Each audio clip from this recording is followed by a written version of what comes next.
Welcome back to the UFO Rabbit Hole Podcast. I'm your host, Kelly Chase. Over the last 2 episodes, we've discussed 2 potential explanations for the UFO phenomenon: that the highly advanced technological craft that are being recorded in our skies and in our oceans could be secret human technology, or that they could, in fact, be extraterrestrial. But despite the fact that we tend to associate UFOs with either of those 2 possibilities, we're just barely scraping the surface in our understanding of what these craft could actually be. And I've got to warn you, from here on out, things get pretty strange. In the last episode, we talked about one of the most puzzling aspects of alleged alien encounters, which is that they look a lot like us.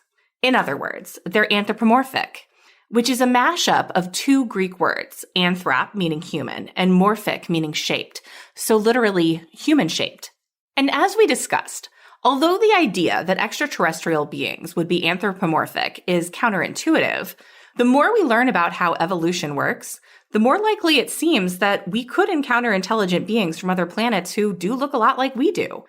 But what if there was another explanation? What if they aren't just human-shaped, but actually human?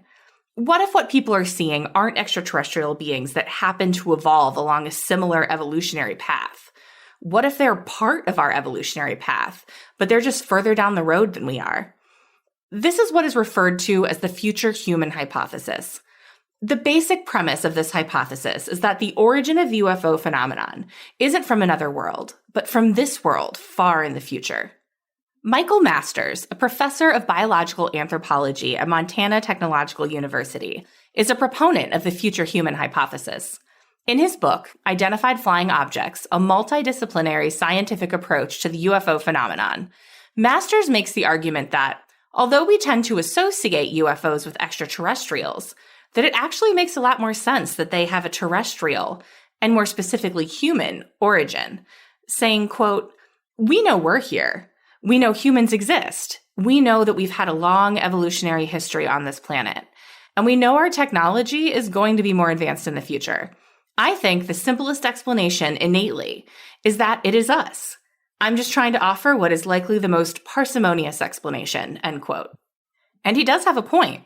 As we discussed in the last episode, until we get incontrovertible proof of extraterrestrial life, we just simply don't have enough data to know how common it is for life to develop and how often that life evolves to a level of technological advancement that would make interstellar travel possible. And even then, interstellar travel is something that is only hypothetically possible using hypothetical technology. There's just a lot of unknowns there. As Masters points out, the future human hypothesis doesn't need to overcome any of those challenges.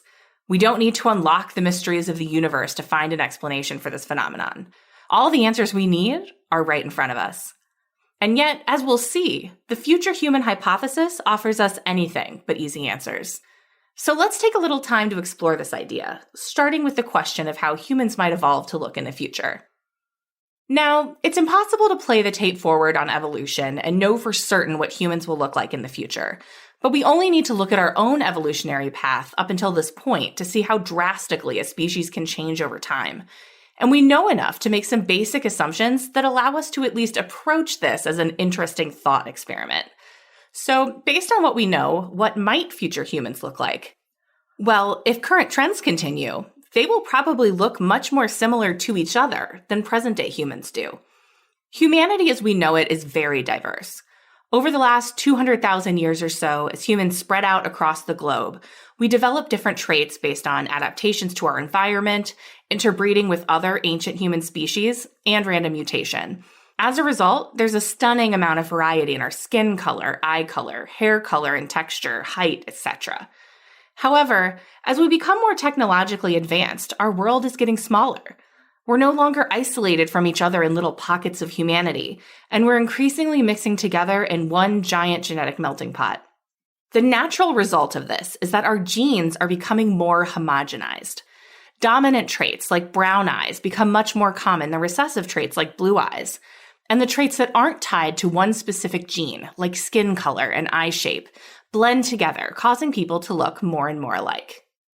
In 2013, artist and researcher Nicolay Lamb worked with computational geneticist Dr. Alan Kwan to illustrate what humans might look like 100,000 years from now. Based on their research, they theorized that human foreheads would continue to get larger and cranial capacities would continue to accommodate larger brains, a trend that started in the 14th century. They also proposed that as humans begin to colonize space, that we will probably have much bigger eyes to help us see better in low-light environments. According to Quan, these eyes would likely be unnervingly large by today's standards, and we might even develop eye shine to further enhance our low-light vision. Not everyone agrees with these predictions, and honestly, there's no real reason for them to do so. It's all just wild speculation. What it comes down to is this. Close encounter accounts typically describe UFO tenants as bipedal, hairless, human-like beings with large brains, large eyes, small noses, and small mouths. And that's interesting. Super interesting. But just because the beings that people report seeing in and around UFOs look like us doesn't necessarily mean that they are us. But they could be. So let's have a little fun with this and assume that UFOs are future human in origin. The first and most obvious question is, what are they doing here?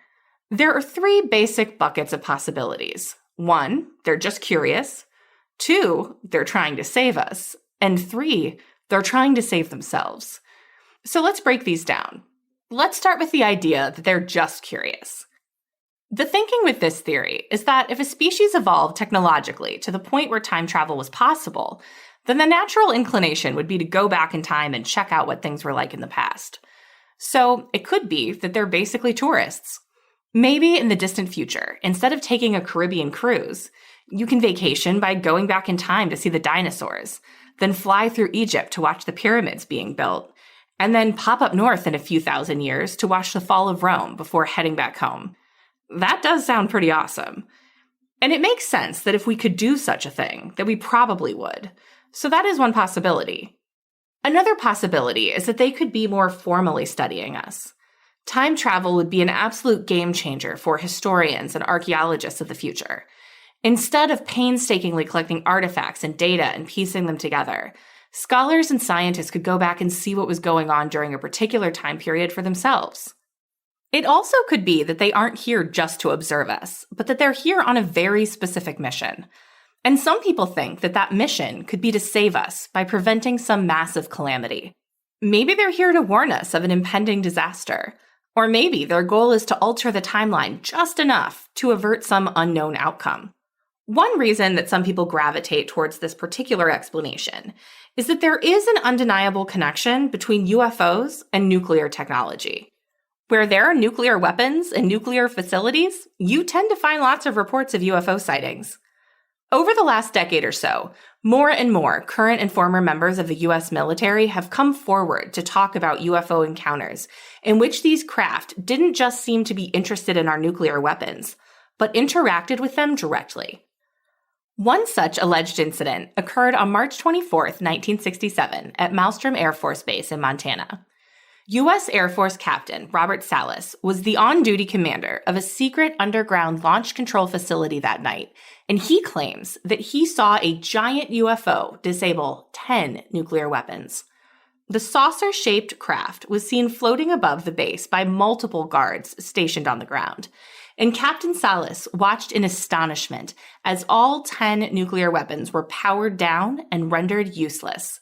Something that should have been impossible, as all 10 of the weapons were running on 10 independent systems. Salas reported that it took over a day to get them all back online. No damage to the weapons systems was ever found, nor has there ever been an explanation for what happened that day. And this is just one of literally over 100 reports from members of our military regarding this sort of phenomenon at nuclear sites. Many people look at this correlation and wonder if it could be that future humans are trying to warn us off from the devastating potential consequences of using our nuclear weapons. And it's not like nuclear war is the only potential disaster that we're currently flirting with as a species. So it really could be that they're doing their best to save us from ourselves. And finally, it could be that they aren't trying to save us, but trying to save themselves. We might have something that they need to survive. But what could be going on in the future that would cause humanity to look to its past for help? Going back to Michael Masters and his book on the future human hypothesis, Identified Flying Objects, he proposed that they could be coming back to harvest our DNA. The idea is that if the homogenization of human DNA continues into the future, that could make us particularly vulnerable to extinction. For a species to stay strong and viable, there needs to be a lot of variation among individuals. If there isn't enough variation, the species will become vulnerable to diseases caused by everything from recessive traits to viruses, and they could be wiped out. And if you needed to introduce more variation into your DNA, your ancient ancestors would be a great place to start, if you had the technology to do so.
I'll be honest and say that I struggle with the future human hypothesis. For reasons that we'll talk about in just a minute, I just ultimately don't find it to be very satisfying. However, there is one odd bit of potential evidence in support of this idea that I personally find too compelling to ignore. There is this award-winning investigative journalist from Australia named Ross Coulthart, who recently wrote a phenomenal book on the UFO phenomenon called In Plain Sight, an investigation into UFOs and impossible science. This was a big departure and a big risk for someone who had built his career and reputation on being a serious journalist. And yet, Coulthart stuck to his guns, believing that there was more than enough evidence to not only confirm that the UFO phenomenon is real, but that there has been a massive international cover-up to hide this fact from the public. And recently, he's come out in interviews and said that, according to some of his high-level contacts inside the US government, UFOs are, in fact, humans from the future. Listen to this answer that he gave on an interview with Kurt Jaimungal on Theories of Everything when he was asked to comment on Lou Elizondo's now infamous somber comment. Did you see the interview that I had with Lou where he mentioned somber, this word somber? Okay, what do you think he not meant by the word, but meant by the implications? That the world would be somber. I wish I could tell you what I'm being told right now, but I don't think it's responsible for me to talk about it until I've been able to verify it more, because I don't want to panic people or be irresponsible. And I've been told in another area certain things about the phenomenon that are quite disturbing.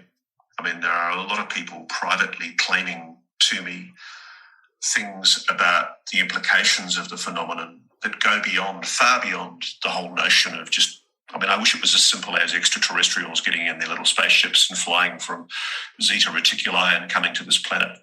That's the easy explanation. The explanation that I've been exploring in recent months is more complex, and I've already spoken about this to some extent, so I will say it involves the notion of future human time travel. And look, it's only hypothetical. I'm not saying it's real, but if what I'm being told about that is true, then yeah, I would be somber too. Why is that somber? Why is the fact or the potential that it might be humans in the future terrifying? Because of what it, well, I think I wouldn't be giving too much away if I said that, you think about it, why since 1947 has there been a phenomenon taking an interest in the human race, particularly in nuclear weapons? Why is something or someone apparently trying to send us a message about nuclear weapons?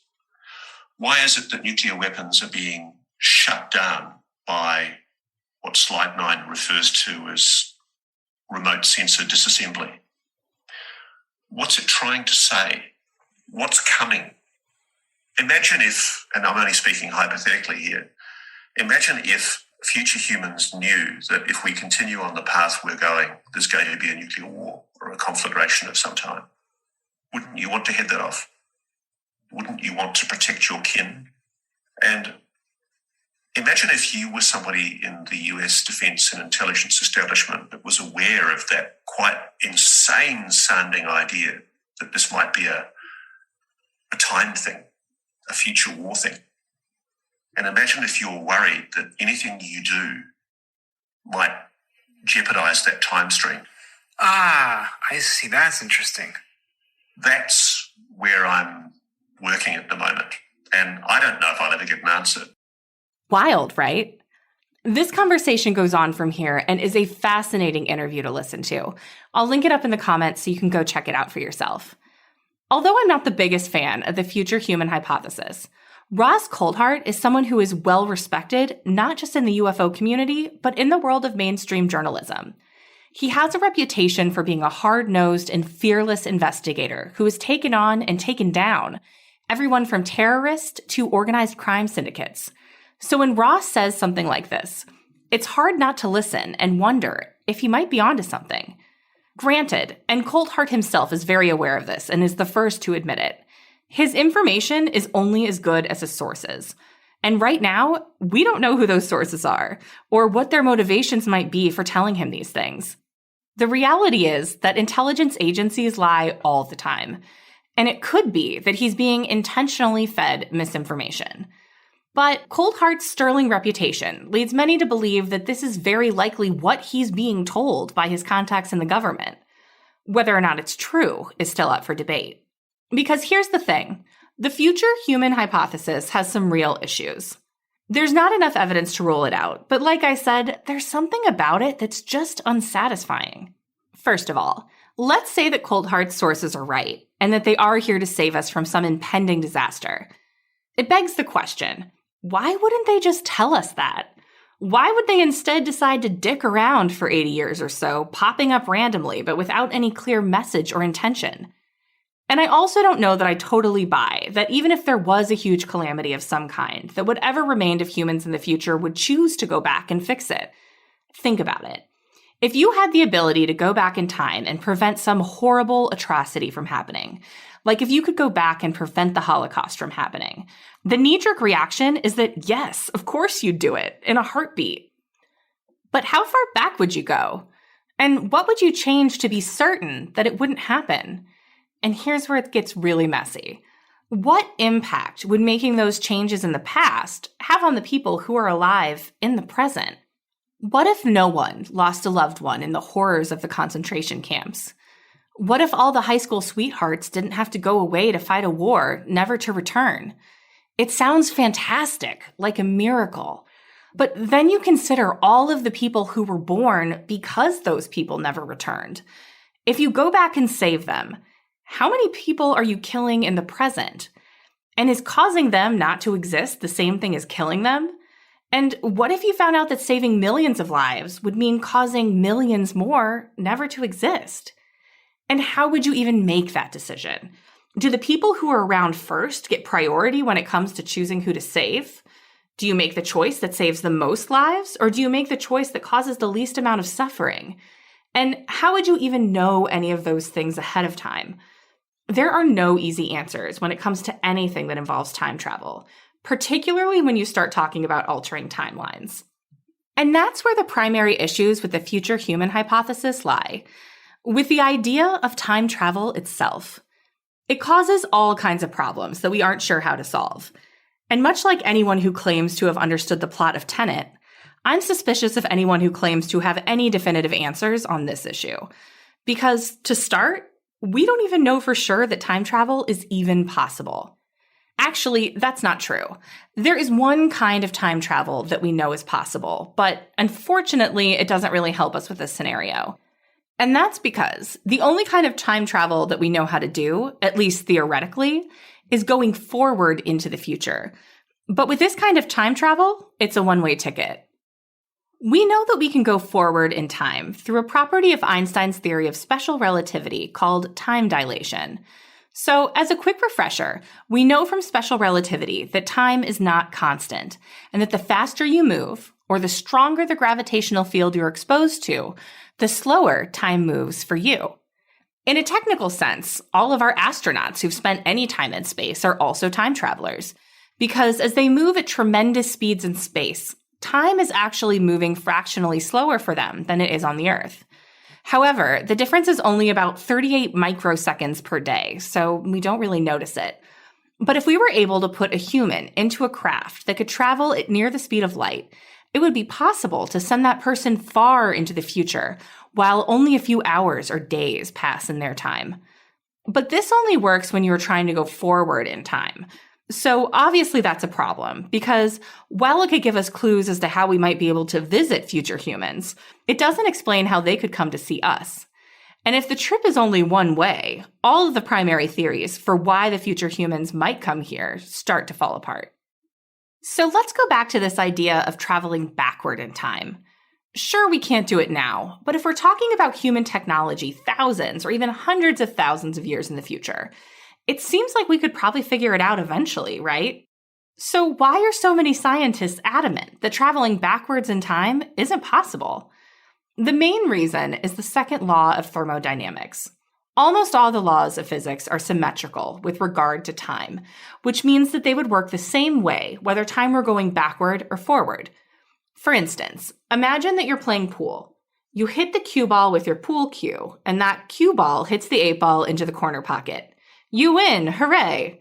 And if you wanted to understand exactly how much force was transferred from your hand to the pool ball to the 8-ball, you could use physics to figure that out. It's just a math equation. But if you could run time backward and watch as the 8-ball pops back out of the corner pocket to roll back and hit the cue ball, which rolls back to hit your pool cue, you'd basically have the exact same math equation, just in reverse. If all of the laws of physics were symmetrical in this way, technically there would be no real reason for time to move forward instead of backward. However, the second law of thermodynamics is the exception. This law states that over time, everything moves from an ordered state to a disordered state. This is called entropy. Think about what would happen if you put a drop of ink into a glass of water. Very quickly, the drop starts to lose its shape. It spreads out through the water, and within a few minutes, it will have lost its shape and structure entirely. You won't even see the drop of ink in the water anymore. The water will be dyed one consistent color as the ink distributes itself evenly within the glass. No matter how many times you try it, the ink in the glass will do this in a couple of minutes totally on its own, even if you don't stir it. And yet, no matter how long you leave that glass there, even if you could somehow leave it undisturbed for 1,000 years, the ink molecules would never come back together. Once the ink has distributed itself through the water, you can't get the ink back out again. The second law of thermodynamics is why you can mix the ingredients for a cake, but you can't unmix them. And this doesn't just apply to cakes, but to everything in the universe. Once something is mixed up, it can't be unmixed. This implies a directionality to time that many physicists think can't be overcome. Granted, not everyone agrees. And there are some physicists who think that backward time travel could be possible, but most of them agree that even if you could travel backward in time, you probably wouldn't be able to change anything. The example that's often used is the grandfather paradox. Basically, if you went back in time and killed your grandfather before your parent was born, then you would never be born. And if you were never born, then who killed your grandfather? Many of these physicists suspect that if you went back in time and tried to change things, that you would be prevented from doing so in some way. Like, let's say you went back in time to try to prevent the COVID pandemic by stopping patient 0 from getting infected. The theory is that even if you were able to stop that from happening, that the pandemic would still happen in some other way. Maybe you would become patient 0. It's all highly speculative because, while it's fun to think about, time travel doesn't just break our brains, but it breaks everything that we know about the laws of physics and how they work. Which is why Tenet didn't make any goddamn sense, and I stand by that, so don't at me. So that's where we'll leave the future human hypothesis for now. And next week, we'll explore yet another potential explanation for the UFO phenomenon. Yes, there are more. And as we go further down this rabbit hole, the people and ideas we will encounter grow curiouser and curiouser. See you next time.